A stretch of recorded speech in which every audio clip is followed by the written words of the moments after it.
have in front of us here are depositions from a civil lawsuit that former Chief McFarland filed against the city of McMinnville and against former Mayor Ed Gormley, who was the instigator. The chief defendant, I guess, was Ed Gormley. Is it fair to say puppet master? Or do you not want to? He's just a puppet too. I believe that he just happened to be in the seat of so-called power. But before I get ahead of myself here, let me tell you that this is about a wrongful termination of a chief of police on the surface. That's what I say it's about on the surface. The chief of police was, in my view, based on what I've read here, and I've read all of these excerpts from the depositions themselves are something like 700 pages. So I did not read all 750 pages or whatever it was. But I did read enough to... It looks like you've read about at least 50 pages. I've read, each one of these is actually 4 pages. And some of them are front and back. So there's a bunch of pages. There's probably a couple hundred pages that I've read here from various defendants or various individuals. You said 40 pages, not 4 pages. 4 pages per page is what these are. I see. Okay. That's how they're kind of broken down. But anyway, it's a lot of stuff. And there's a lot of information. And so what I found out was that there was a conspiracy by Ed Gormley with Rick Olson, who at the time was the president of the city council of McMinnville. He wasn't the mayor, Ed Gormley was. And so the two of them, and possibly the city manager at the time, was aware of some of this stuff. I wouldn't necessarily say he was involved. Kent Taylor, he wasn't necessarily involved, I don't think, in the overall conspiracy. However, so just a brief understanding of why this is a big deal. In the city of McMinnville, the charter dictates that the city council makes the decisions 100% to hire and or fire a chief of police. It's very specific. And the law of the city, if you will, has very specific things of how it's supposed to be done. Okay? And that was not followed. Not even close. What happened was the Mayor Gormley, and president of the council, Rick Olson, who is now the mayor running against Alan Springer, went to the chief of police and essentially coerced him into resigning one day over a series of days. But it was in particular at one meeting that they asked him to resign. Now, Ed Gormley, in his deposition of this whole account, his deposition, he denies and denies and denies and denies. It's all right here in the depositions of these men that I have right here in my hands. Ed Gormley, Kent Taylor, Rick Olson, they all swore on the Bible that they would tell the truth. And Ed Gormley said that he never asked for a resignation. He was consistent throughout his whole deposition. He denied all of these other accusations that kind of went along with the story. Changed the story, changed facts in the story to suit his agenda. He was the very first one to be deposed. Okay, and so he thought, in my belief, that the rest of his cronies were going to support him in his story. That they were all going to stick to the same script. Oh, I see. So they talked to different people. And because he was the first one, his testimony was completely contradicted. Absolutely. Okay. How come he didn't get punished?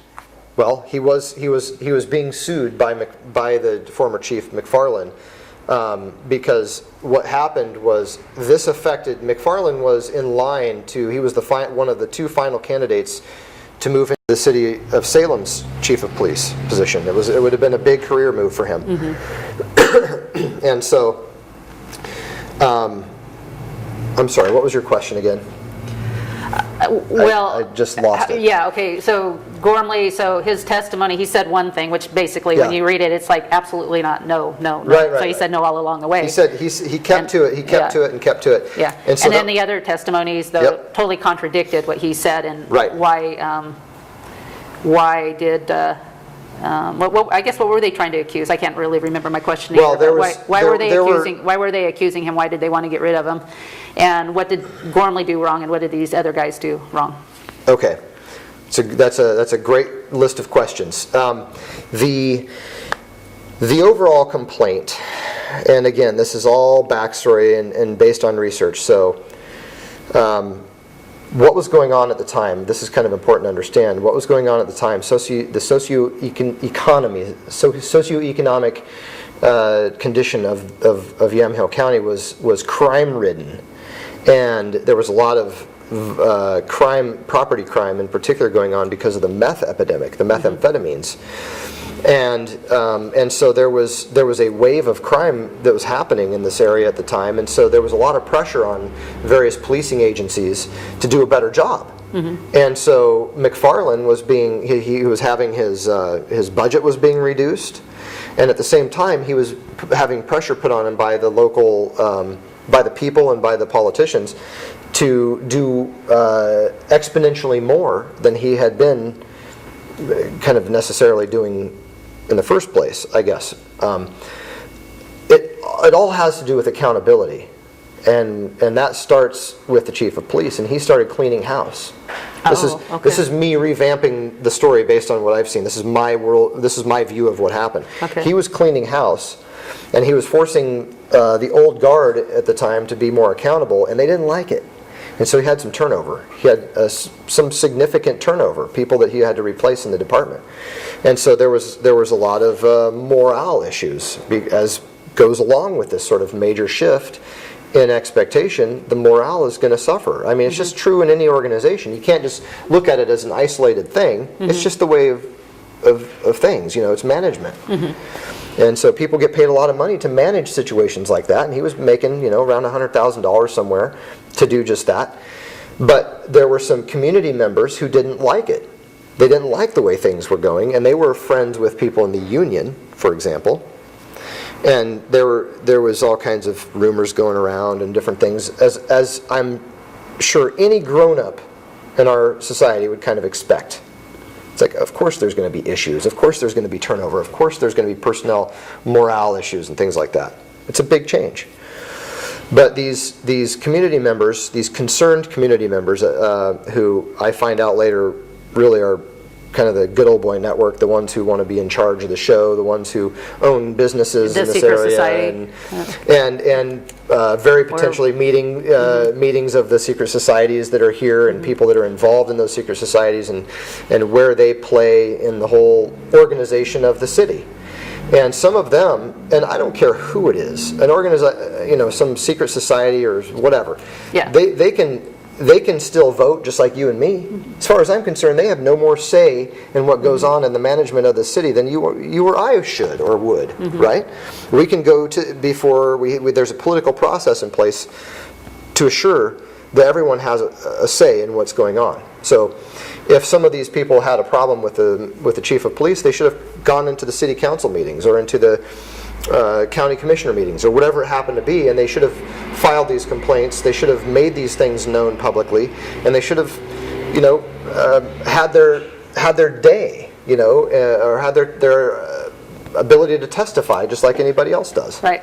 Well, what's wrong with the mayor? They wanted him to resign. I mean, what's wrong with that if they felt like he was supposed to resign? Where's the the disconnect? The disconnect here is that in the city management is, city manager is over personnel, okay, just in general. However, with the chief of police in the city of McMinnville, the city council is supposed to decide the hirings and firings of the chief of police, and that is the body as a whole. They are supposed to take votes and do it according to rules. And so when the president of the council and the mayor, who is not part of the council unless there's a tiebreaker that he has to cast a vote for, that's the only time that he would be involved in something like that. Oh, instead he made himself involved. He injected himself at the behest of some of these people in the community. And so they were expecting him to ask McFarland to resign. That was the intended purpose of these people complaining about the chief of police. And Ed Gormley went along with it, basically, and went into a meeting in confidence with the president of the city council and asked McFarland to resign. They accused him. They said that there were two women who were accusing him of assault, that he laid hands on them, and that they felt afraid to be in the same room with him. And this wasn't These true. are major, serious accusations. Oh, so they came up with major, serious accusations that weren't true. And they told McFarland about this in this meeting. He had never heard of these accusations prior to the meeting. Okay. How do you know these accusations against the chief of police are false? Well, the accusations of assault are an accusation of criminal activity, and there were never any criminal charges filed. To me, that's the bottom line. They never thought it was a big enough deal to file charges, and therefore I don't really believe that it's true, and it was probably just something that was used at the spur of the moment. Okay, so they just had to spit something out at this meeting to get him to resign, and it never went anywhere. That's correct. And so, Yep. okay. The accusations were in written form in a letter that were held in Gormley's plumbing office out on Lafayette. So I mean, they used their power to lie to get this man to Right. resign, and it wasn't true. And from what I understand, they didn't invite Alan Springer, who Right. was the time city council, to So, the meeting because yeah. he wouldn't have lied with them. He would No. have pointed it out. Alan would not have gone along with it, Yeah, and they left him out. so they lied. That's corrupt, and they used their power to do that, to Yep. force this. But what were they going to get out of? They must have been getting some kind of bribery out of it. You know, that's a good speculative question, and I don't have the answer to that. I don't even know how to speculate about that. That was one of the biggest questions to me is, well, what do these people want? What's the end game? There's got to be some reason. There's got to be something in it for them. Otherwise, what's the reason that they would go through all this trouble? You know, and all this potential, legal problem to just to get rid of a chief of police. Yeah. So, you know, when I first met Alan, well, when I first had a conversation with Alan, the second time I met him, I guess you could say, he shared with me part of his testimony, and he said that he didn't go into specifics, but he said one of the hardest things he ever had to do was to stand up in the middle of a meeting in front of everybody and apologize to the chief of police that everybody treated horribly. Yeah. And he said that, God convicted him to do that. And he did that, and it was hard on him, and so I never really knew the details. well, And, I know the it's details nice of that story as well, which is Okay. really an interesting Yeah. story. Well, we don't have But, much time at this point. What I want you to do is, if there's any last minute things you want to wrap Yeah. up, and then we need to wrap up. Well, so we can talk more. Bottom line is, and the reason that I'm here today is that I'm hoping that the influence that you have on this show and the topics that you're hosting here today, this very serious, to me there's a very serious nature about this. It's the corruption, it's the spirit, the corrupt spirit that is behind this, that seeks to control, that seeks to frankly destroy things and to lie. So I want to help expose that. But